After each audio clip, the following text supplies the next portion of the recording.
Tom Thiersch, Jefferson County. I want to just make a couple of notes. First of all, about the hearing, the SMP hearing, which took place last week. I thought it was a pretty impressive turnout, and from the size of this week's meeting packet, the number of comments that you folks have received on this is extraordinary. It certainly indicates the degree of interest from the community on this particular topic. No idea which way the sentiment is going on it, although based on the comments that I heard at the hearing, it would seem that most folks have some opposition to the plan as it's currently proposed. I did want to note, though, a couple of things about the hearing. First of all, it was long, and I appreciate you all sticking with it, taking the time. I thought the audience, participants, were all extremely well behaved for a group of that size and with an issue of that particular importance. I thought, there were like one or two outbursts of applause, but beyond that, it was a really civilized discussion of the issue, and I thought that was great.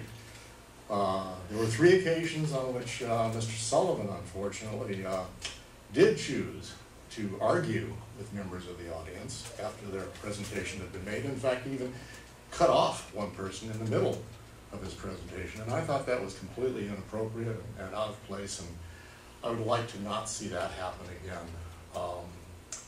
You allowed one person to drone on for 3.5 minutes about Port Townsend stormwater overflows and such, completely irrelevant to the subject, and yet you didn't stop that person. So, a little more equanimity. And the last completely different subject I'd like to mention this morning, the issue of changing the minutes of the proceedings that take place here. Several times the last few months, I've heard you folks make some changes to the proposed or draft minutes of previous meetings. Now, the purpose of meeting minutes is to reflect what actually takes place at a meeting, not what you might have wished to have taken place, not what somebody intended to have said, but what actually took place. And the changes that you folks have approved to the minutes have not been those kinds of changes. You've actually revised history.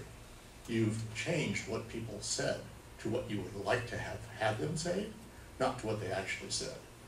So I would just request that you not do that in the future.